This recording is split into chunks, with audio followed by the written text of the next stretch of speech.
ओम नमो भगवते वासुदेवाय। ओम नमो भगवते वासुदेवाय। ओम नमो भगवते वासुदेवाय। हरे कृष्णा। आप सभी को दंडवत प्रणाम। श्रीमद् भागवतम महापुराण सूत्रों की इन श्रृंखला में सभी भक्तवृंद का स्वागत है। हम सभी यहाँ पर आज 217वें सत्र में 217th सेशन में अंतर्राष्ट्रीय कृष्ण भावनामृत संघ के संस्थापक आचार्य कृष्ण कृपा मूर्ति श्री श्रीमदेसी भक्ति वेदांता स्वामी श्रील प्रभुपाद के द्वारा लिखे गए सुंदर और सारग्राही तात्पर्यों के माध्यम से वेद व्यास जी द्वारा रचित 18,000 श्लोकों वाली श्रीमद् भागवतम महापुराण अमल पुराण भक्तों की स्तुति और भगवान के प्रेमपूर्ण भाव विनिमय से युक्त इस शास्त्र को यहाँ पर श्रवण और पठन कर रहे हैं।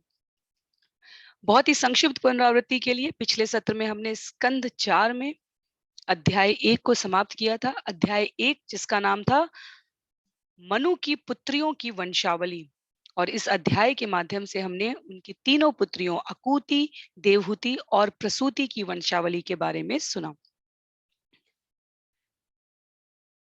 सत्र के अंत में मैंने महाराज दक्ष और प्रसूति के विवाह से उत्पन्न कन्याओं का किस प्रकार दक्ष ने विभिन्न विभूतियों को कन्यादान किया उसके बारे में बताया था। जैसा कि अपेक्षित था, जो ध्यान पूर्वक सुनने वाले श्रोता हैं उनमें से 3 श्रोताओं के प्रश्न आए कि स्कंद 3 में मैंने कहा था कि दक्ष ने अपनी पुत्रियों को कश्यप मुनि को दिया था। 13 पुत्रियां कश्यप मुनि को दी थी। और कल के सत्र में हमने कहा था कि दक्ष ने अपनी 13 पुत्रियां धर्म को दी थी। तो विषय आता है कि दक्ष और प्रसूति की कन्याएं, वास्तव में महाराज दक्ष की कितनी कन्याएं थी। तो शास्त्र कहते हैं, श्रीमद् भागवतम में इसका वर्णन आएगा, आचार्यों ने उसको उद्धरण दिया है। महाराज दक्ष का और शिव जी का जो आगे का प्रसंग आने वाला है उसमें दक्ष का सर धड़ से अलग कर दिया जाता है। तो महाराज दक्ष, प्रजापति दक्ष के प्रथम जन्म में प्रसूति की कन्याएं हैं, और दक्ष के दूसरे जन्म में अक्षिणी के साथ उनका विवाह होता है। शास्त्रों ने दक्ष की कुल कन्याओं की संख्या 60 के करीब बताई है, और हमें ये नहीं सोचना चाहिए कि व्यवहारिक रूप से ये कैसे संभव है, क्योंकि दक्ष प्रजापति हैं। प्रजापति अर्थात जो जीवों के संवर्धन के लिए नियुक्त किए गए हैं। तो दक्ष अपनी 27 कन्याओं को चंद्र को देंगे। दक्ष ने करीब 13 कन्याएं धर्म को दी हैं। दक्ष ने लगभग इतनी ही कन्याएं कश्यप मुनि को दी हैं। एक कन्या और 2 कन्या इस प्रकार अंगिरा ऋषि को, या एक अन्य ऋषियों का वर्णन है जो अन्य कन्याएं हैं वहां पे। तो उन्होंने, ये सत्य है, दक्ष ने अपनी कन्या कश्यप को भी दी है। दक्ष ने अपनी कन्या राजा धर्म को भी, महाराज धर्मराज यमराज को भी अपनी कन्याएं दी हैं।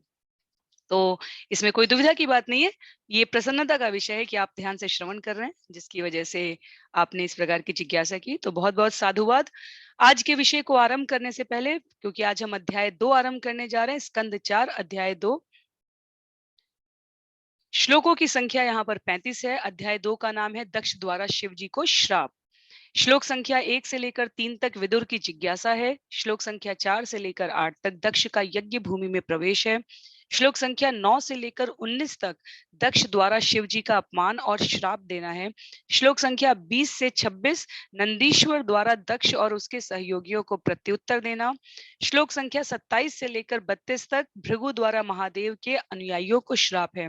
और श्लोक संख्या 33, 34 और 35 में शिव जी का यज्ञ स्थल छोड़कर जाना, यज्ञ संपन्न होना, इस कथा का यहाँ पर वर्णन आया है। तो जैसा कि हम करते आए हैं, सत्र का आरंभ करेंगे हम मंगलाचरण से, और तत्पश्चात हम लोग आज के विषय को श्लोकों की क्रमिक संख्या के रूप में श्रवण और पठन करने का प्रयास करेंगे। तो मैं यहाँ पर स्क्रीन पर मंगलाचरण के श्लोक से आरंभ करूंगी। आपके लिए, जिनके लिए भी संभव है, श्लोकों का वाचन करें। ये सुंदर श्लोक हैं, इससे हमारी चेतना कृष्ण भावनामय होती है, इससे हमें प्रबुद्धता प्राप्त होती है। तो आरंभ करते हैं मंगलाचरण से। नारायणं नमस्कृत्य नरं चैव नरोत्तमं देवीं सरस्वतीं व्यासं ततो जयम् उदीरयेत्। शृण्वतां स्वकथा कृष्ण पुण्यश्रवणकीर्तन यद्यन्तस्थो यभद्राणि विधुनोति सुयत्स्यताम्। नष्टप्रायेषु भद्रेषु नित्यं भागवत सेवया भगवत्युत्तमश्लोके भक्तिर्भवति नैष्ठिकी। ॐ अज्ञानतिमिरान्धस्य ज्ञानाञ्जनशलाकया चक्षु उन्मीलितं येन तस्मै श्रीगुरुवे नमः। मूकं करोति वाचालं पङ्गुं लङ्घयते गिरिं यत्कृपातमहं वन्दे परमानन्दमाधवं। वाञ्छाकल्पतरुभ्यश्च कृपा सिन्धुभ्य एव च पतितानां पावनेभ्यो वैष्णवेभ्यो नमो नमः। जय श्री कृष्ण चैतन्य प्रभो नित्यानंद श्री अद्वैत गदाधर श्रीवासादि गौर भक्त वृंद। हरे कृष्णा कृष्ण कृष्णा हरे हरे हरे राम राम राम हरे हरे। हरे कृष्णा कृष्ण कृष्णा हरे हरे हरे राम राम राम हरे हरे। हरे कृष्णा कृष्ण कृष्ण हरे हरे हरे राम राम राम हरे हरे। हरे कृष्णा। आप सभी को पुनः दंडवत प्रणाम। स्कंद 4 अध्याय 2 दक्ष द्वारा शिव जी को श्राप। इसमें 35 श्लोक हैं। इस अध्याय की समाप्ति के पश्चात स्कंद 4 से श्रवण पठन किए गए श्लोकों की संख्या 101 हो जाएगी और श्रीमद् भागवतम से हमारे कुल श्लोकों की संख्या 2718 हो जाएगी। तो जिनके पास पुस्तक है उन सभी से मेरा विनम्र अनुरोध है, कृपया पुस्तकों का प्रयोग करें। हम एक एक श्लोक का वाचन करते हुए, अनुवाद पढ़ते हुए श्रील प्रभुपाद के सुंदर तात्पर्यों के द्वारा इस विषय को श्रवण और पठन करने का यहाँ पर प्रयास कर रहे हैं। स्कंद 4 अध्याय 2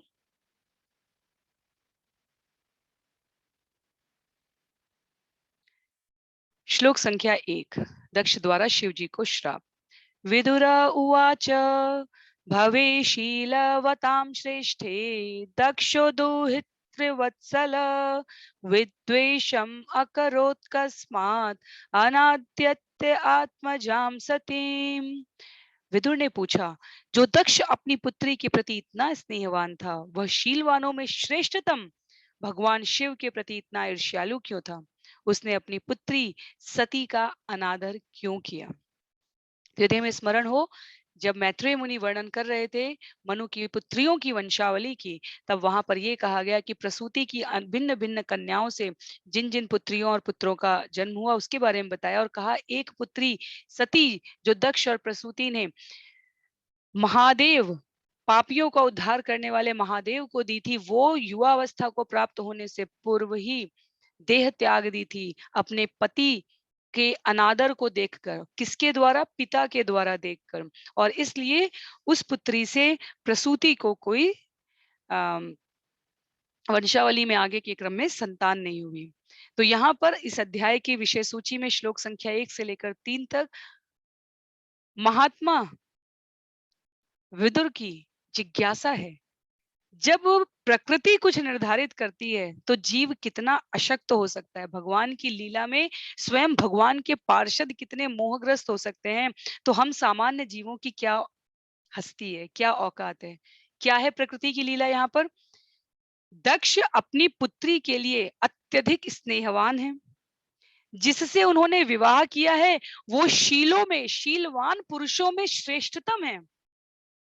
अत्यधिक स्नेह करने वाली पुत्री का विवाह जिससे किया है वो व्यक्ति महादेव स्वयं, वो व्यक्ति नहीं है, महादेव स्वयं अपने आप में श्रेष्ठतम शीलवान पुरुष में आते हैं, विभूति में आते हैं। और ऐसी कौन सी वजह हो सकती है? तो ये लीला है कि दक्ष शिव जी के प्रति इतने ईर्ष्यालु थे कि स्नेहवान, अपनी स्नेहवती, अत्यंत स्नेह करने वाली पुत्री का उन्होंने अनादर किया। तो यहाँ पर विशेष रूप से शिव जी और दक्ष के बीच जो मनमुटाव का विषय है, मैत्रेय मुनि के समक्ष महात्मा विदुर उसके बारे में जिज्ञासा कर रहे हैं। शिव जी भद्र पुरुषों में सर्वश्रेष्ठ बताए गए हैं। कभी किसी के प्रति द्वेष भाव नहीं रखते, सभी जीवों पर समता रखते हैं। कई बार हमारे व्यवहारिक जीवन में भी इस प्रकार की स्थिति आ जाती है।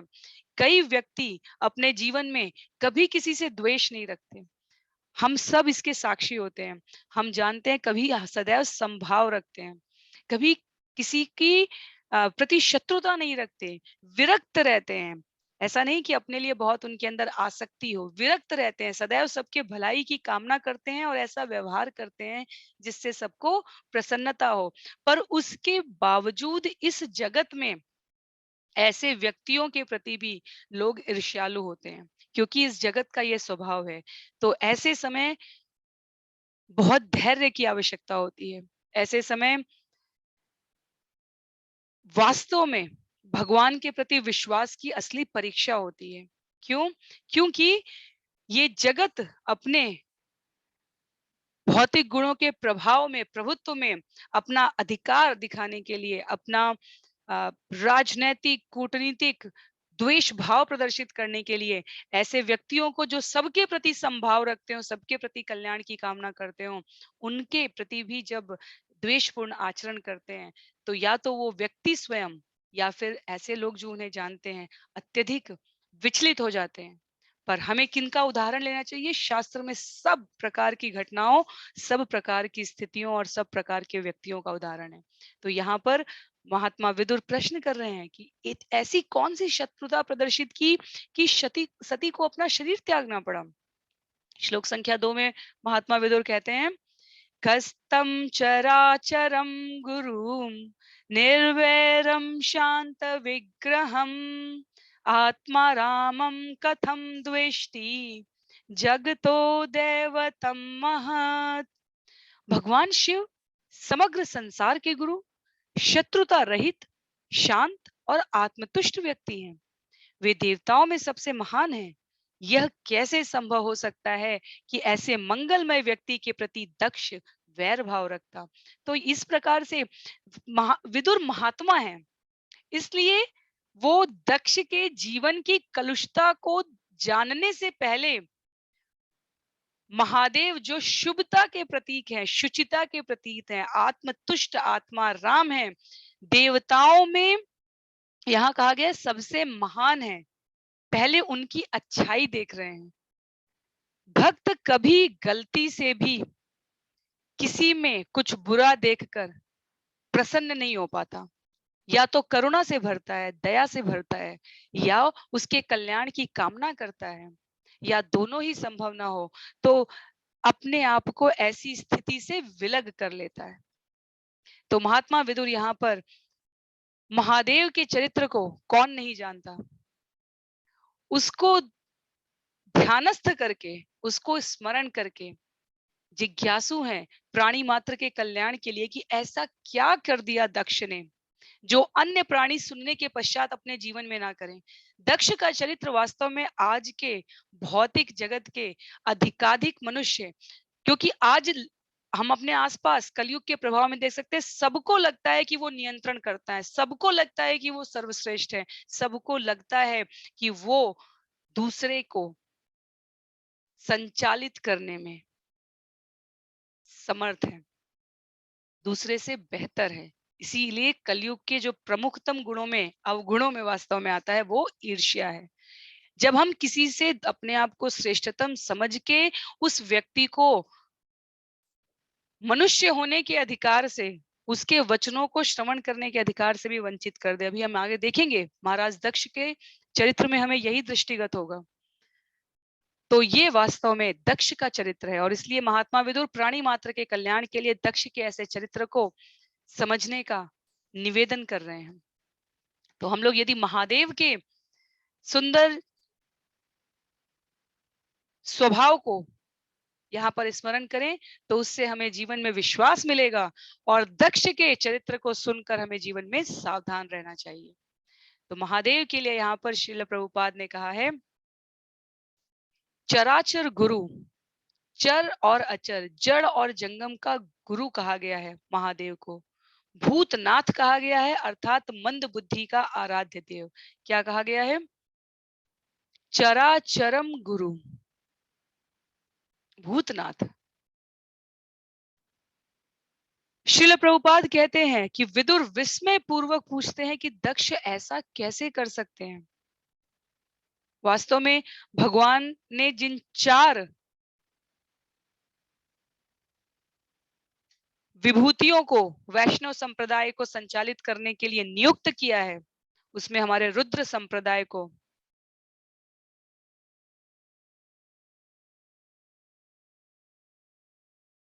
क्षमा कीजिए, हमारे रुद्र संप्रदाय को महादेव चलाते हैं। तो वैष्णवा नाम यथा शंभु, शंभु अर्थात शिव, वैष्णवा नाम यथा शंभु, शंभु अर्थात शिव वैष्णवों में सर्वश्रेष्ठ हैं।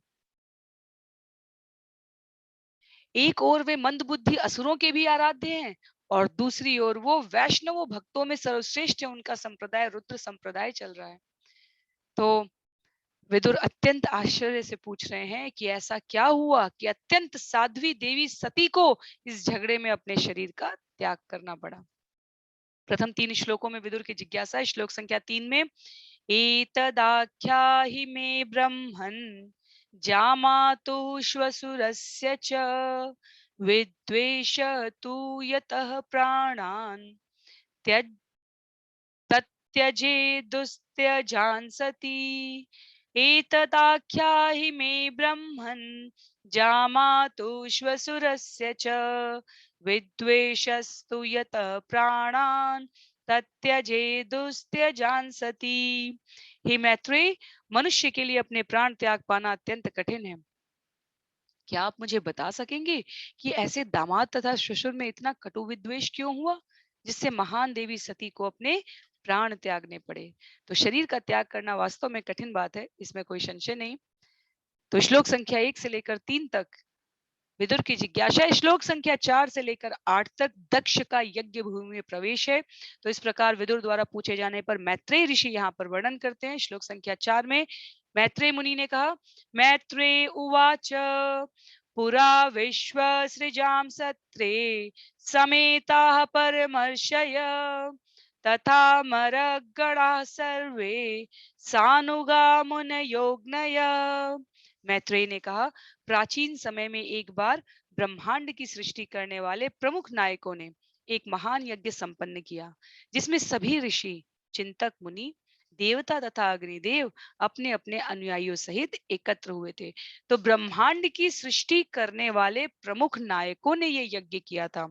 तो दक्ष के मनोमालिन्य का वर्णन करते हुए मैत्रेय मुनि यहाँ पर कह रहे हैं कि इस कथा का जहां आरंभ होता है वो उस महान यज्ञ के इतिहास से होता है जहां मरीचि, दक्ष, वशिष्ठ इन जैसे नायकों ने, जो ब्रह्मांड की आरंभिक सृष्टि के नायक हैं, इन्होंने विशाल यज्ञ की व्यवस्था की और अपने अपने अनुयायियों सहित इंद्र, अग्निदेव, समस्त देवताओं को आमंत्रित किया और वहां पर ब्रह्मा और शिव जी भी उपस्थित थे।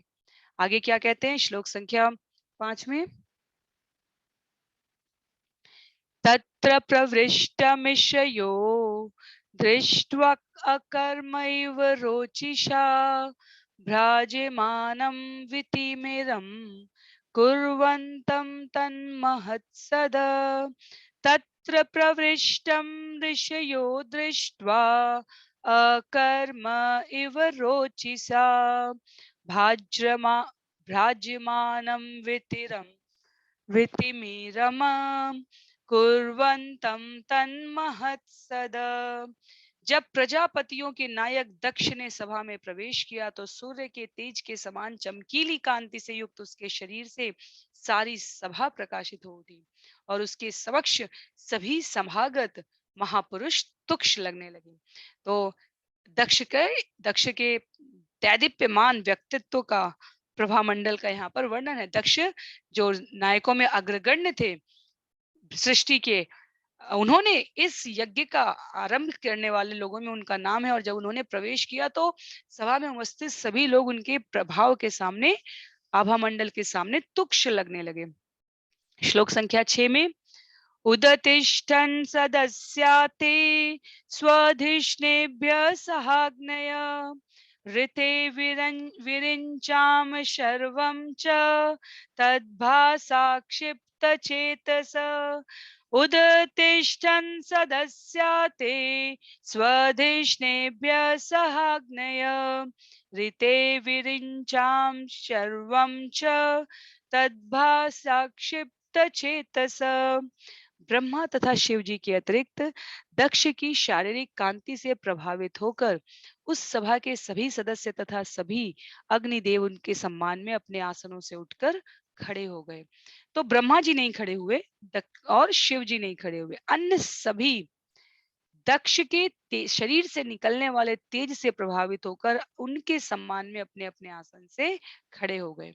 तो श्लोक संख्या 7 में इस पर सदसः पतिभिः दक्ष भगवान साधु सत्कृत अजं लोक गुरुं नत्वा निशसाद तदाज्ञया सदसः पतिभिः दक्षः भगवान साधु सत्कृत अजं लोक गुरुं नत्वा निशसाद तदाज्ञया। उस महती सभा के अध्यक्ष ब्रह्मा ने दक्ष का समुचित रीति से स्वागत किया। ब्रह्मा जी को प्रणाम करने के पश्चात उनकी आज्ञा पाकर दक्ष ने अपना आसन ग्रहण किया है। तो ब्रह्मा और शिव जी खड़े नहीं हुए, पर समुचित रीति से ब्रह्मा जी ने दक्ष के आने पर उनका स्वागत किया है और दक्ष ब्रह्मा जी को मस्तक नवाते, क्योंकि अगर अगर संबंध रूप में भी देखें तो दक्ष के पिता हुए ब्रह्मा जी, तो ये उचित ही है कि सभा के अध्यक्ष के रूप में ही नहीं अपितु पिता के रूप में भी दक्ष द्वारा ब्रह्मा जी को इस प्रकार नमस्कार करना उचित है। श्लोक संख्या 8 में क्या हुआ? प्राक निश्चणं मृणं दृष्ट्वा नामृष्यत्तदनादृत उवाच वामं चक्षुभ्याम् अभिवीक्ष्य दहन्निव प्राक निश्चणं मृणं दृष्ट्वा न अमृष्यत् अनादृत उवाच वामं चक्षुभ्याम् अभिवीक्ष्य दहन् इव।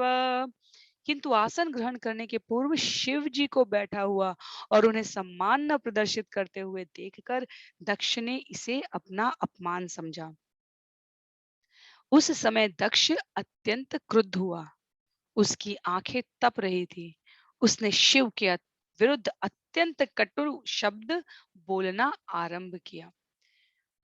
अब यहाँ पर बहुत ही विचारणीय बिंदु है। सभा के समस्त सदस्य खड़े हुए हैं,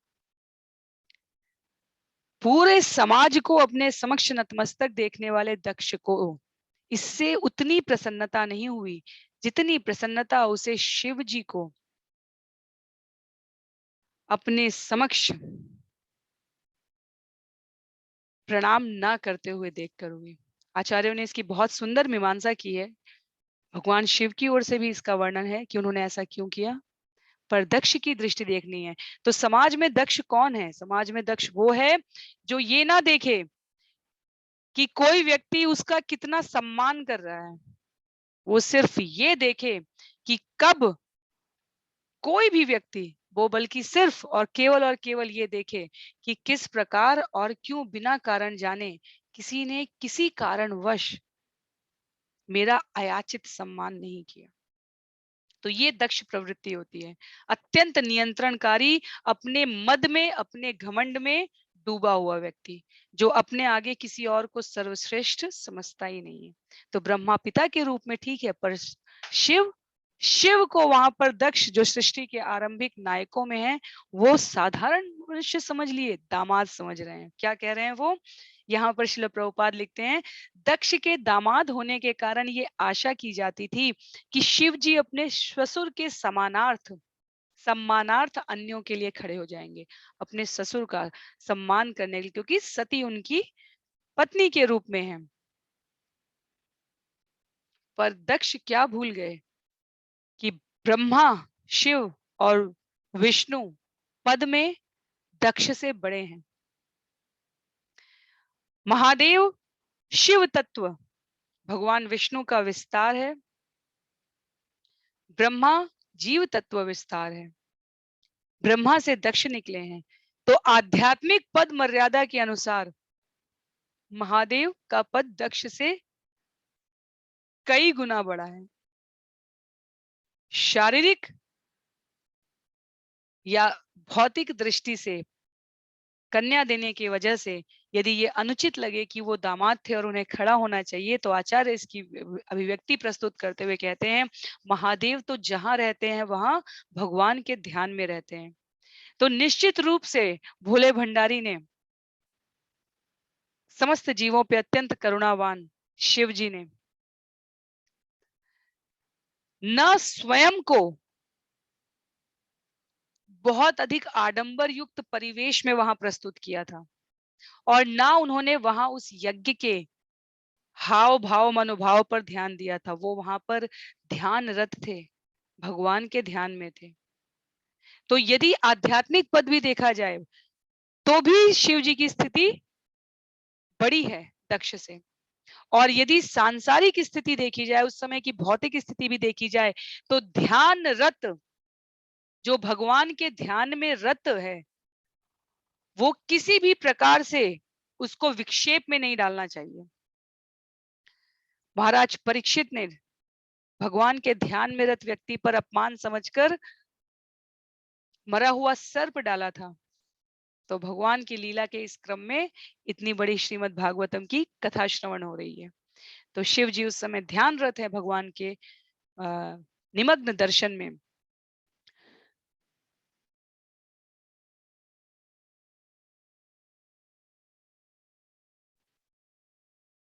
और इसलिए उन्होंने तनिक भी ध्यान नहीं दिया कि यज्ञ मंडप में किसका प्रवेश हो रहा है।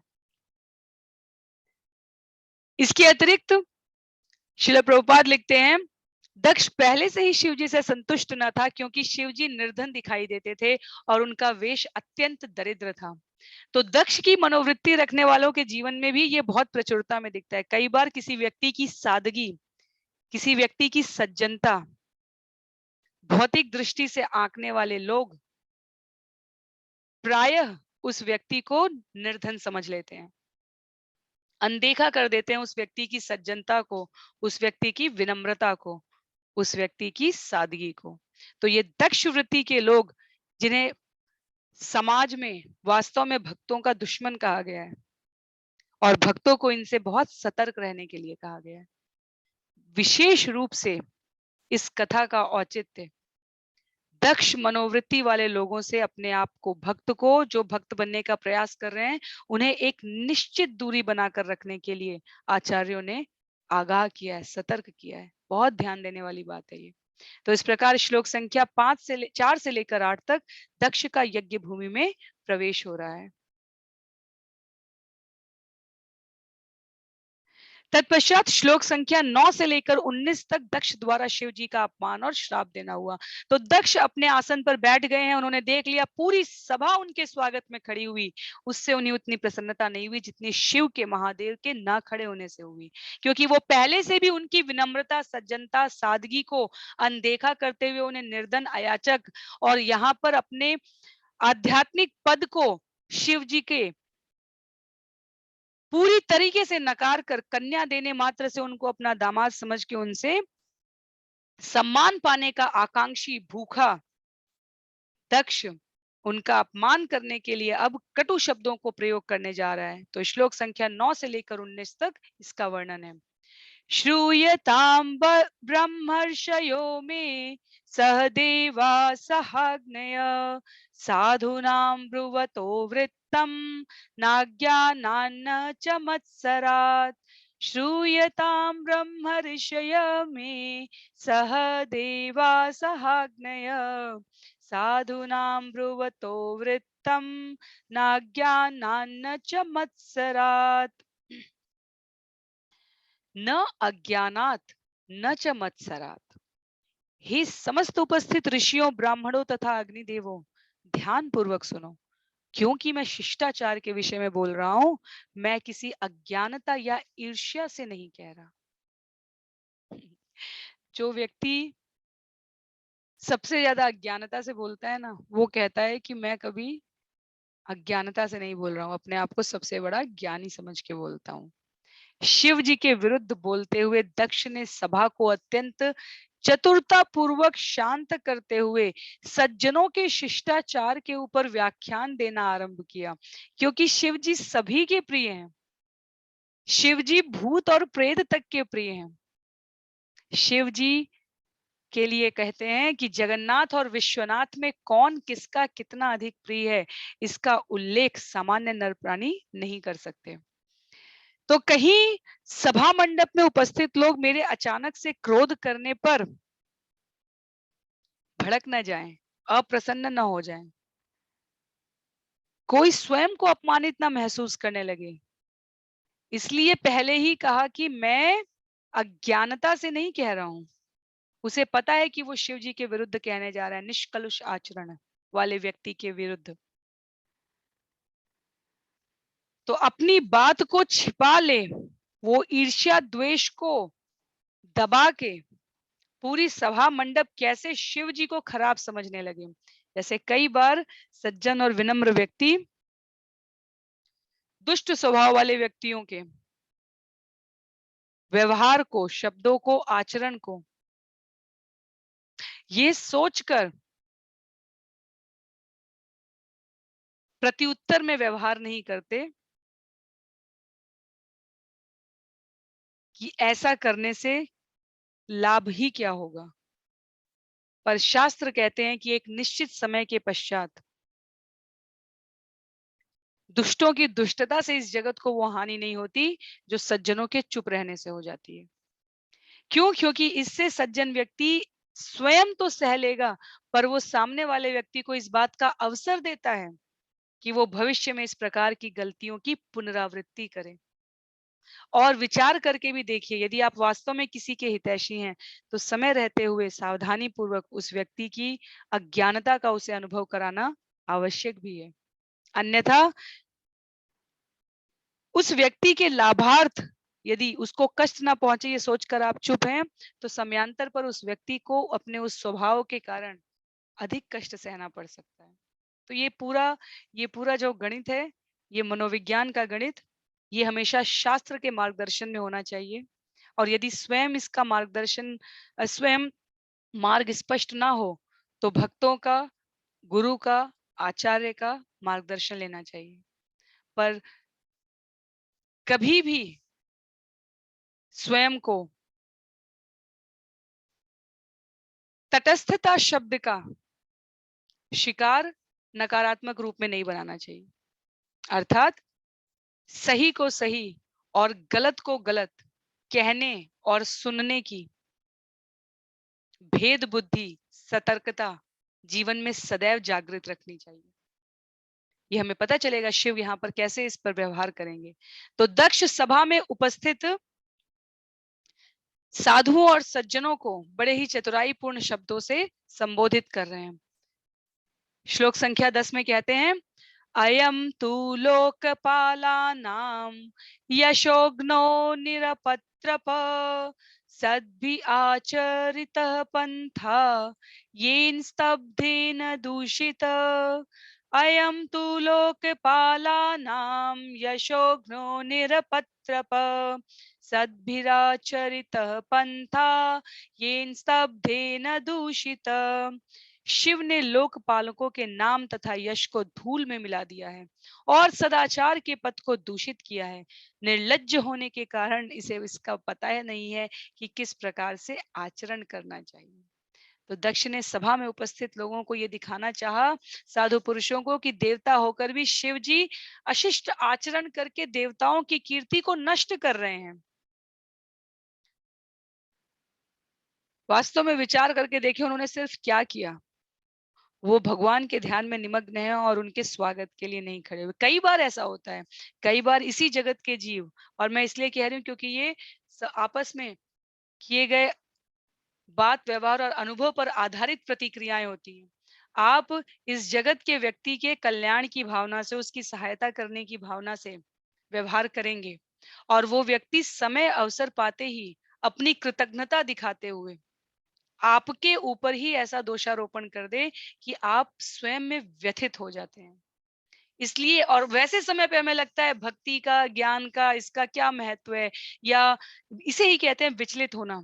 तो भक्त के जीवन में इस प्रकार के अवसर आएंगे, लेकिन भक्त बनने के प्रयास वाले व्यक्तियों को किस प्रकार से व्यवहार और आचरण करना चाहिए, उसके लिए हमें इन शास्त्रों का आश्रय ग्रहण करना चाहिए। अन्यथा इस जगत में के जो थपेड़े होते हैं वो आपको सदैव आपके सत्यनिष्ठ मार्ग से च्युत करने में सक्षम है। तो महादेव जिन्हें आशुतोष कहा गया है, जो सब पर दया करने वाले हैं, जो सबसे जल्दी से जल्दी प्रसन्न होने वाले हैं, जो आश्रयहीनों के पालनहार हैं,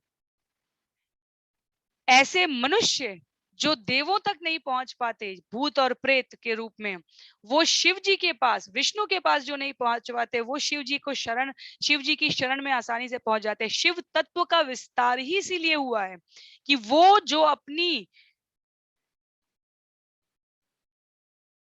स्वयं की सामर्थ्य से विष्णु के उपासक बनने की श्रेणी में अभी तक नहीं पहुंचे हैं, वो शिव के पास पहुंच सके। और ऐसे शिव के लिए दक्ष इतने अशिष्ट वचनों का प्रयोग कर रहे हैं। श्लोक संख्या 11 में प्रजापति दक्ष ने कहा, एष मे शिष्यतां प्राप्तो यन्मे दुहितुरग्रहीत पाणिं विप्राग्निमुखत सावित्र्या इव साधुवत्। एष मे शिष्यतां प्राप्तो यन्मे दुहितुरग्रहीत पाणिं विप्राग्निमुखत सावित्र्या इव साधुवत्। इसने अग्नि तथा ब्राह्मणों के समक्ष मेरी पुत्री का प्राणी ग्रहण करके पहले ही मेरी अधीनता स्वीकार कर ली है। इसने गायत्री के समान मेरी पुत्री के साथ विवाह किया है और अपने को सत्य पुरुष बताया था। पुत्री के साथ विवाह करने मात्र से भगवान शिव को दक्ष कह रहे हैं कि इसने मेरी अधीनता स्वीकार कर ली। यदि हम करदम और देवहूति का प्रसंग याद करें, महाराज मनु करदम के पास निवेदन करने आते हैं। भगवान करदम मुनि को बताते हैं उनकी तपस्या से प्रसन्न होकर कि तुम्हारे विवाह की योजना मैंने पहले ही बना ली है। तो करदम यदि भगवान की बात मानकर देवहूति से विवाह किए तो क्या दक्ष को भगवान की जगह पे रखें, करदम को शिव की जगह पे रखें और देवहूति को सती की जगह पे रखें, तो क्या करदम ऋषि ये कहेंगे कि मैंने पाणी ग्रहण की स्वीकृति देकर कि मैं आपकी कन्या को स्वीकार करूंगा, मैं अधीनता स्वीकार कर रहा हूं? सोचिए कितनी कितनी तो दंभी व्यक्ति अपने आगे किसी को कुछ नहीं समझता, चाहे कोई कितना भी विनम्रता पूर्वक व्यवहार करे। तो दक्ष यहाँ पर शिव की आध्यात्मिक स्थिति से अवगत होते हुए भी उनको अपने अधीन बताने में, अगर कोई विनम्रता पूर्वक सम्मान करे तो जो प्राणी सामने वाले व्यक्ति को अपने अधीन समझ लें, मेरा कहा हुआ ही करना है, मेरा किया हुआ ही मानना है, ऐसे व्यक्तियों का चरित्र दक्ष के समान बताया गया। तो शिव के लिए यहाँ पर दक्ष कहते हैं कि शिव ने सत्पुरुष का ढोंग रचा था। उनके लिए उन्हें लगा कि वे पुत्री दिए हैं तो शिव को उनकी अधीनता स्वीकार करके उनके प्रति सम्मान प्रदर्शित करना चाहिए था, पर इससे क्योंकि उन्होंने ऐसा नहीं किया तो उन्होंने ढोंग रचा है। श्लोक संख्या 12 में गृहीत्वा मृग शावाक्ष्या पाणिं मरकटलोचन प्रत्युत्थानाभिवादार्हे वाचाप्यकृतनोचितम्। गृहीत्वा मृग शावक्ष्या पाणिं मरकटलोचन प्रत्युत्थानाभिवादार्हे प्रत्युत्थान अभिवादार्हे वाचाप्य अकृत नोचितम न उचितम। इसके नेत्र बंदर के समान है, तो भी इसने मृगी जैसे नेत्रों वाली मेरी कन्या के साथ विवाह किया है। तो भी इसने उठकर ना तो मेरा स्वागत किया और ना मीठी वाणी से मेरा सत्कार करना उचित समझा है। ये दक्ष कह रहे हैं महादेव को। भौतिक जगत में कई बार व्यक्ति सामने वाले सज्जनों की आर्थिक स्थिति, सामने वाले सज्जन की कम बोलने की प्रवृत्ति, सम्मानजनक तरीके से उनको सम्मान देने के कारण उनका प्रत्युत्तर न देने की प्रवृत्ति को अपने जीवन में निरीह प्राणी के रूप में सोच लेते हैं। दक्ष यहाँ शिव को कह रहे हैं कि बंदर जैसी आंखों वाले ने मेरी हिरणी मृगी के नेत्रों जैसी वाली कन्या को वर लिया है, व्यवहार उसके साथ विवाह कर लिया है, और उठकर न मेरा स्वागत किया, न मीठी वाणी से मेरा सत्कार किया। दक्ष के ये वचन वास्तव में उसको वहीं पर नष्ट करने में सक्षम थे, पर वो तो शिव का शिवत्व था जिसकी वजह से वो अभी तक बचे हुए थे। पर कब तक बचेंगे? श्लोक संख्या 13 में लुप्त क्रियाय अशुचये मानिने भिन्न सेतवे अनिक्षन् अपि आदाम अनिक्षन्नप्यदाम्बालां शुद्रायेवोषतिं गिरं लुप्तक्रियाय अशुचये मानिने भिन्नसेतवे अनिक्षन्नप्यदाम्बालां शुद्रा इव उशतीं गिरम्।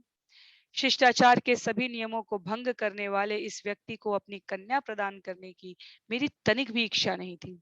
वांछित विधि विधानों का पालन न करने के कारण यह अपवित्र है, किंतु इसे अपनी कन्या प्रदान करने के लिए मैं उसी प्रकार बाध्य हो गया जिस प्रकार किसी शूद्र को वेदों का पाठ पढ़ाना पड़े।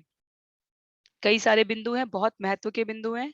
ऐसा कहीं भी नहीं लगना चाहिए हमें कि यहाँ पर शूद्र कहकर किसी जाति विशेष का अपमान किया गया है। शूद्र शब्द यहाँ पर आपके गुण, कर्म और स्वभाव को इंगित होता है। कक्षा में भी कई विद्यार्थी ऐसे हैं, आप उन्हें कितना भी पढ़ने की बात करें, पढ़ाने की बात करें, उनकी रुचि ही नहीं है उसमें।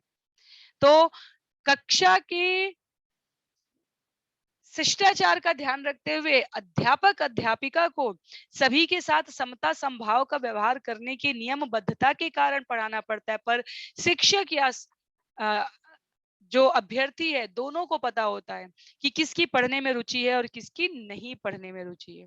तो वो जो मजबूरी दिखती है, जिसका स्वभाव ही ना हो अध्ययन पठन पाठन में रुचि रखने का, उसको यहाँ पर शूद्र कहा जा रहा है, जो गुण कर्म और स्वभाव से पठन पाठन में रुचि नहीं रखते हैं। पर जैसे उनको पढ़ाने की बाध्यता हो जाती है किंचित भी किसी भी कारण से, उसी प्रकार ये यहाँ पर दक्ष कहते हैं कि ये तो मेरी कन्या प्राप्त करने के लायक ही नहीं था, पर मैं इसको बाध्य हो गया देने के लिए। तो वैदिक नियमों का पालन ना करने वाले शिव को मुझे अपनी कन्या देनी पड़ी। दक्ष प्रजापति कहते हैं कि मेरी दृष्टि में शिव अपवित्र आचरण वालों में से एक है, ब्राह्मण गुणों से संपन्न नहीं। तो दक्ष के इस अनुचित आक्षेप का यहाँ पर अंत नहीं होता। श्लोक संख्या 14 और 15 में दक्ष कहते हैं प्रेतावासेषु घोरेषु प्रेतै भूतगणैर्वृत अटत्युन्मत्तवन्नग्नो व्युप्तकेशो हसन्रुदन् चिताभस्म कृतस्नान प्रेतस्त्रङ्घ्रिघ्नस्थिभूषण शिवापदेशो ह्यशिवो मत्तो मत्त जनप्रिय पति प्रमथ नाथानां तमो मात्रात्मकात्मनाम्। वह शमशान जैसे गंदे स्थानों में रहता है और उसके साथ भूत तथा प्रेत रहते हैं। वह पागलों के समान नंगा रहता है, कभी हंसता है तो कभी चिल्लाता है और सारे शरीर में शमशान की राख लपेटे रहता है। वह ठीक से नहाता भी नहीं। वह खोपड़ियों तथा अस्थियों की माला से अपने शरीर को विभूषित करता है, अतः वह केवल नाम से ही शिव है, अन्यथा वह अत्यंत प्रमत्त तथा अशुभ प्राणी है। वह केवल तामसी प्रमत्त लोगों का प्रिय है और उन्हीं का अगुआ है। तो मूल में जो दक्ष मानसिकता के व्यक्ति होते हैं, वो सज्जन व्यक्तियों की अच्छाई को ही उनकी कमियां बता देते हैं। भगवान शिव विस्तार रूप में, भगवान कृष्ण के विस्तार रूप में शिव जी जो समाज के अति वंचित योनियां श्रेणियां हैं, उनको संरक्षण दे रहे हैं और दक्ष इसे उनकी कमी बता रहे हैं। जैसे समाज में साधु और सज्जनों का उपहास दक्ष प्रकार के व्यक्ति उठाते हैं, उनकी सादगी और सज्जनता का उपहास करते हैं और चमक दमक और प्रभावशाली रजोगुण और तमोगुण से युक्त व्यक्तियों का गुणगान करते हैं। तो दक्ष वास्तव में वही अपशब्द यहाँ पर उसी मानसिकता से भगवान शिव के ऊपर व्यक्त कर रहे हैं।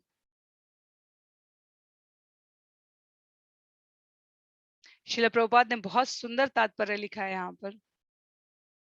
श्रील प्रभुपाद कहते हैं भगवान शिव तो इतने कृपालु हैं कि जो तमोगुण के घोर अंधकार में पड़े हैं, जो अस्वच्छ शराबी अनेकों प्रकार के व्यसनों में युक्त हैं, ऐसे व्यक्तियों को भी शरण प्रदान करके उन्हें इस घोर तम से निकालकर क्रमशः आत्मिक चेतना तक ऊपर ले जाने के लिए महादेव प्रयासरत रहते हैं। ऐसे लोगों का आत्मिक ज्ञान के धरातल तक उठ पाना कठिन होता है, किंतु भगवान शिव स्वयं इसका उत्तरदायित्व लेते हैं। और ऐसे ही ब्रह्मा जी ने ब्रह्म संहिता में शिव और विष्णु की तुलना दही और दूध से नहीं की है। आयुर्वेद में एक अस्वस्थ व्यक्ति जिसको दूध भी अपच हो जाए, उसकी तबीयत, उसका उपचार करने की विधि दही से युक्त सामग्रियों से की जाती है। जिसको दूध भी नहीं पचता उसको दही खिलाया जाता है, दही में और अन्य प्रकार के औषधियां मिलाकर।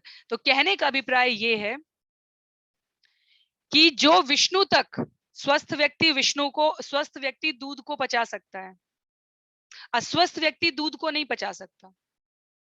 ये हम सबका व्यवहारिक अनुभव है।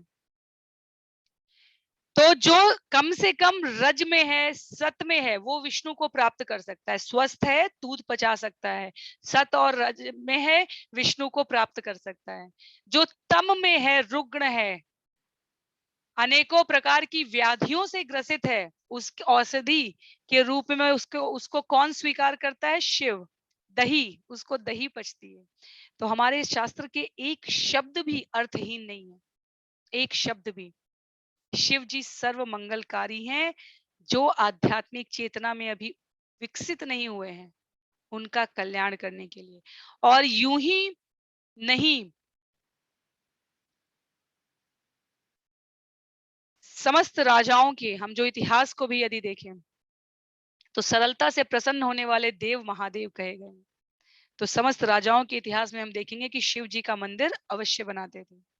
शिव जी भगवान का विस्तार रूप है, व्यक्ति की आध्यात्मिक चेतना को समुन्नत करने के लिए, ताकि वो परम सत्य को समझ सके।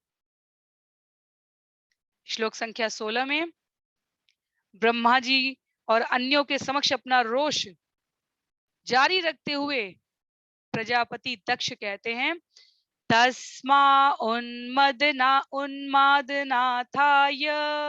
नष्ट शौचाय दुर्हृदे दत्ता बत मया साध्वी चोदिते परमेष्ठिना।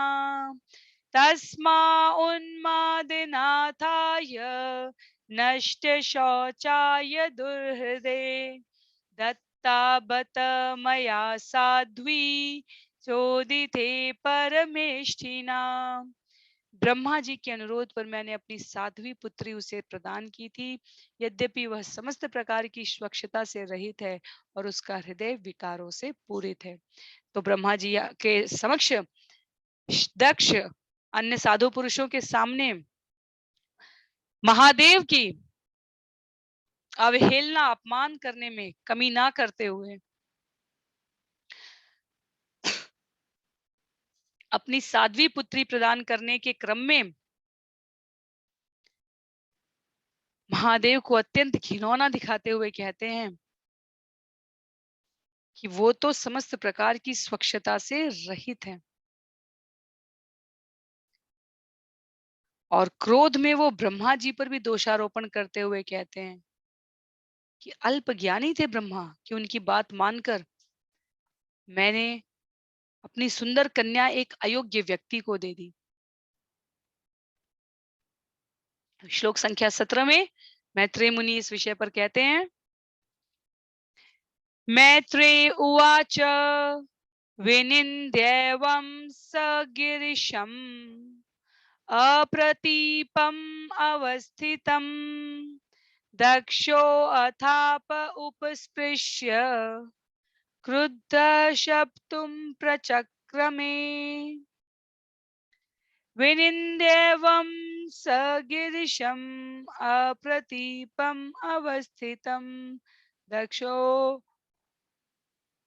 अथाप उपस्पृश्य क्रुद्ध शप्तुम प्रचक्रमे।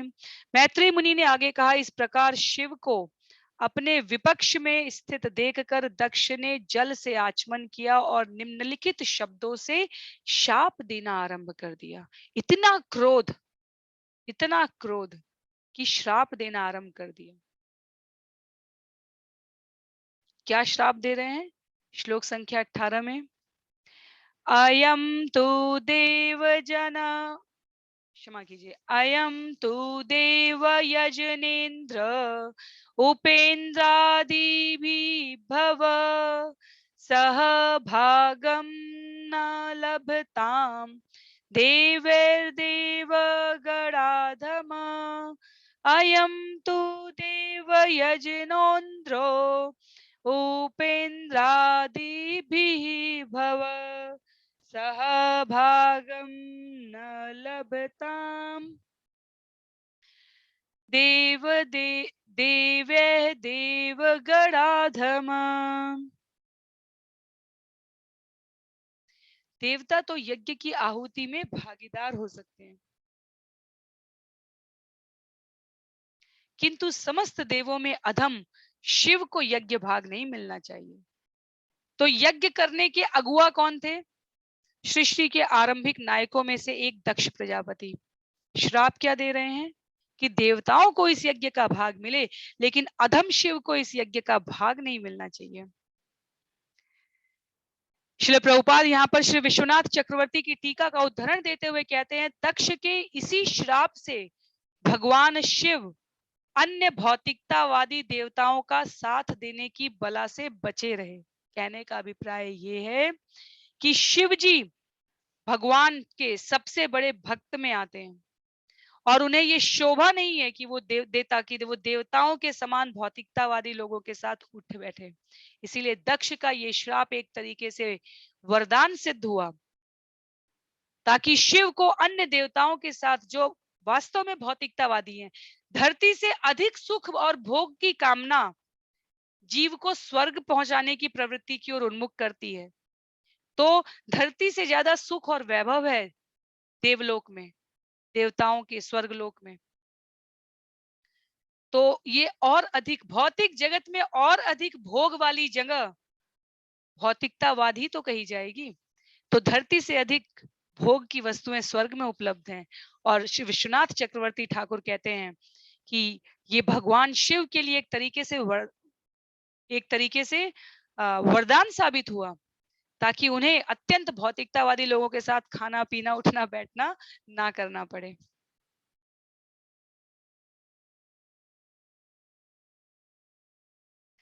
बहुत ही उत्कृष्ट और गंभीर उदाहरण दिया है यहाँ पर श्रील प्रभुपाद ने। गौर किशोरदास बाबा जी महाराज का, हमारे गुरु शिष्य परंपरा में श्रील प्रभुपाद के गुरु भक्ति वेदांता स्वामी श्रील प्रभुपाद के गुरु भक्ति सिद्धांत सरस्वती ठाकुर हैं, और भक्ति सिद्धांत सरस्वती ठाकुर के गुरु महाराज गौर किशोरदास बाबा जी। गौर किशोरदास बाबा जी के लिए बहुत सारी कथाएं हैं। भक्ति सिद्धांत सरस्वती ठाकुर जो श्रील प्रभुपाद के गुरु हैं, उनके पिता भक्ति विनोद ठाकुर प्रकांड विद्वान, अंग्रेजों के समय, उस समय इलाहाबाद हाई कोर्ट के मुख्य न्यायाधीश के रूप में नियुक्त होकर उस समय उनकी पुस्तकें सनातन धर्म पर हार्वर्ड यूनिवर्सिटी और अन्य विदेशी विश्वविद्यालयों में भेजी जाती थी। इतना गहन गंभीर चिंतन था इस जगत के रहस्यों को समझने और समझाने का आध्यात्मिक प्रवृत्ति से भक्ति विनोद ठाकुर की अध्ययन की इतनी सिद्धता थी। और उन भक्ति विनोद ठाकुर ने अपने पुत्र भक्ति सिद्धांत सरस्वती को स्वयं दीक्षा नहीं दी, उन्हें बोला जाकर गौर किशोरदास बाबा जी से शिष्यत्व ग्रहण करो। और उन गौर किशोरदास बाबा जी का यहाँ पर उल्लेख करते हैं श्रील प्रभुपाद कि वे शौचालय के पास बैठकर हरिनाम जाप करते थे, ताकि इस जगत के व्यक्तियों की दुर्गंध से बचने से के लिए तो अच्छा है कि मैं यहाँ बैठकर जाप करूं। इतना इस जगत में सदैव मायावाद रहा है। व्यक्ति अपने अच्छे से अच्छे रूप में आकर आपको भक्ति से दूर करने का सारा प्रयास कर सकता है। सबसे उलझना संभव नहीं है। कई बार रिश्तों की शिष्टाचार की मर्यादा हो सकती है, और कई बार स्वयं की प्रमादपूर्ण अवस्था हो सकती है। कहने का अभिप्राय है कि कई बार हम भक्ति से दूर हो सकते हैं इस लुभावने सामाजिक शिष्टाचार की वजह से, और कई बार हम स्वयं के आलस्य से दूर हो सकते हैं। दोनों ही स्थितियां हमारे लिए खतरनाक हैं। तो गौर किशोरदास बाबा जी के पास मायावादी लोगों का, उन्हें लगता था गौर किशोरदास के पास बहुत सिद्धि है, ऐसे ऐसे प्रलोभन लेकर आते थे। गौर किशोरदास बाबा ऐसे लोगों को हटाते हटाते जंगल में अकेले जाते थे, जिन्होंने भी यूट्यूब पर भक्ति चारू स्वामी द्वारा बनाया गया अभय चरण सीरियल देखा है, 108 एपिसोड्स हैं इसके, वो देखेंगे कि गौर किशोरदास बाबा किस प्रकार से अपने पीछे पड़े हुए लोगों से दूर रहना चाहते थे। किसी भी प्रकार का मायावाद का लुभावना अवसर वो समीप नहीं आने देना चाहते थे। इसलिए यहाँ श्रील प्रभुपाद ये उद्धृत करते हैं कि वो लोग, शौचालय के पास तो कोई भी नहीं जाएगा ना, सामान्य मनोवृत्ति वाला व्यक्ति, जब तक आपको शौचालय का प्रयोग करने की आवश्यकता ना हो। और गौर किशोरदास बाबा बस उसी की व्यक्ति निकट ना आए, इतना इतना उन्हें पता था कि भक्ति से दूर करने के ऐसे ऐसे लुभावने अवसर हैं हरिनाम जाप करने के। वो ऐसे अगर मैं गलत नहीं हूं, कोई भी इसे सही कर सकता है, गौर किशोरदास बाबा जी ने करीब 70-72 वर्ष वृंदावन में बिताए, और इतने ही वर्ष उन्होंने मायापुर में बिताए।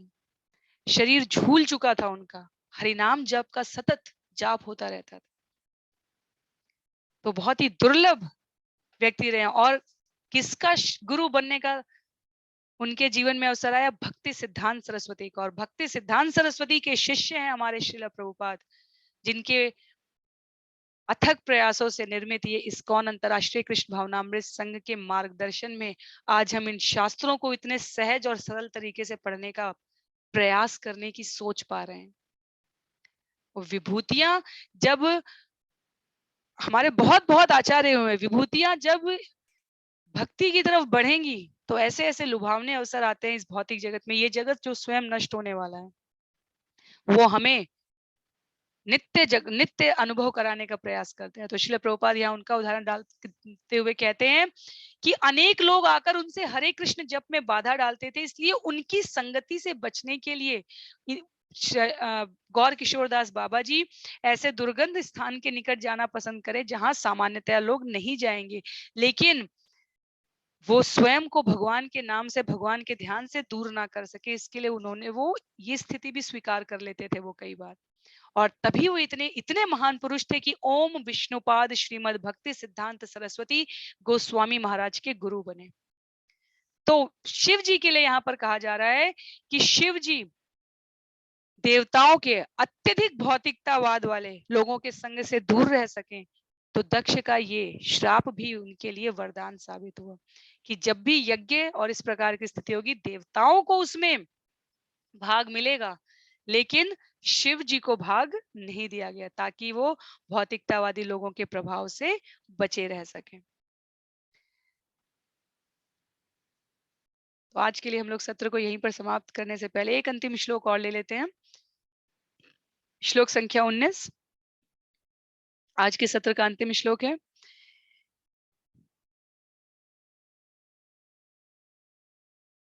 निषेध्यमान ससदस्य मुख्ये दक्षो गिरित्राय विसृज्य शापम तस्माद्विनिष्क्रम्य विवृद्धमन्यो जगाम कौरव्य निजम निकेतनम। मैत्रेय ने आगे कहा, हे विदुर, उस यज्ञ के सभासदों द्वारा मना किए जाने पर भी दक्ष क्रोध में आकर शिव जी को श्राप देता रहा और फिर सभा त्याग कर अपने घर चला गया। तो सभासदों द्वारा मना किया जा रहा था, जैसे ही उन्होंने ये कहा सभासदों ने उन्हें तुरंत रोकने का प्रयास किया, लेकिन दक्ष क्रोध में श्राप देते हुए सभा को त्याग कर चला गया। आप सोचिए, आप जब सभा में प्रवेश कर रहे हैं, हमारे शास्त्र कितने निरपेक्ष हैं, कोई पक्ष नहीं लिया। जब दक्ष ने सभा में प्रवेश किया है तो उनको कहा कि उनके आभा मंडल के सामने पूरा यज्ञ स्थल पर उपस्थित सभासदों का तेज भी फीका लग रहा था। इतना आभा मंडल व्यक्तित्व था दक्ष का। लेकिन दक्ष क्या किए? दक्ष समस्त सम्मानित व्यक्तियों के बीच में सबसे सरल व्यक्ति के व्यवहार से भी तो इंसान का घमंड उसके सभी प्रकार के गुणों पर इसी तरह ग्रहण की तरह प्रभावी हो जाता है। और दक्ष वो सभा स्थल त्याग कर चले गए, कह के कि ये शुभ स्थल मेरे लिए योग्य नहीं है। अपने उच्च पद से गर्वित होकर श्रील प्रभुपाद लिखते हैं, उनके अनुसार उनसे बड़ा कोई भी नहीं हो सकता। तो जैसा मैंने सत्र की शुरुआत में भी कहा था कि कई लोग सज्जनों की सज्जनता का ऐसा लाभ उठाने लग जाते हैं कि उन्हें लगता है कि उनके आगे और कोई श्रेष्ठ हो ही नहीं सकता। तो ये निष्ठुर क्रोध कहा गया है। यहाँ पर शब्द प्रयोग हुआ है निष्ठुर क्रोध। और भगवत गीता में इसीलिए विशेष रूप से उपदेश देते हुए कहा गया है कि जब मनुष्य आध्यात्मिक चेतना में यदि ठोस उन्नति करना चाहता है तो उसे लोभ, क्रोध और काम, इन तीनों से बचना चाहिए। ये तीनों मनुष्य को पागल बना देते हैं। ये सज्जन व्यक्ति की सरलता से कही हुई बात को भी समझने के लिए ऐसे दक्ष प्रवृत्ति वाले व्यक्तियों को असमर्थ कर देते हैं। वैष्णव के प्रति किए गए इस अपराध की तुलना चैतन्य महाप्रभु ने प्रमत्त हाथी से की है। तो यहाँ वैष्णव, परम वैष्णव भगवान शिव महादेव का अपराध, उनके प्रति अपमान व्यक्त करने वाले दक्ष प्रमत्त हाथी से, जैसे प्रमत्त हाथी कुछ भी करता है और अपने आप को नुकसान पहुंचाता है, उसी प्रकार जब कोई व्यक्ति किसी वैष्णव का अपमान कर दे तो वह घृणित से घृणित कार्य भी कर सकता है। श्रील प्रभुपाद लिखते हैं। तो आज के लिए सत्र को हम यहीं पर समाप्त करेंगे। श्लोक संख्या 20 से इस विषय को हम आगे समझने का प्रयास करेंगे। किसी भी प्रकार की जिज्ञासा के लिए, किसी भी प्रकार की अपनी टिप्पणी के लिए आप इस कमेंट बॉक्स में लिख सकते हैं या व्हाट्सएप, टेलीग्राम पर आप जहां जुड़े हुए हैं वहां भी बता सकते हैं। श्रील प्रभुपाद की जय, श्रील गुरुदेव की जय, अनंत कोटि वैष्णव वृंद की जय, श्रीमद् भागवतम महापुराण की जय। सदैव की तरह मेरा अनुरोध रहेगा, यदि विषय को प्रस्तुत करने में कोई भी त्रुटि है तो ये मेरी व्यक्तिगत त्रुटि है। श्रीमद् भागवतम अमल पुराण है, इसको प्रस्तुत करने वाले वेद व्यास जी श्रील प्रभुपाद शुद्ध भक्त हैं, भगवान की विभूति है। उनके शब्दों को सही प्रकार से समझकर यदि मैं अभिव्यक्त ना कर पाई हूं तो ये मेरी मानसिक, मेरी बौद्धिक कमी का परिचय रहेगा। तो किसी भी प्रकार की यदि आपको असुविधा लगे समझने में तो आप निश्चित रूप से सूचित कर सकते हैं। श्रील प्रभुपाद की जय। हरे कृष्ण।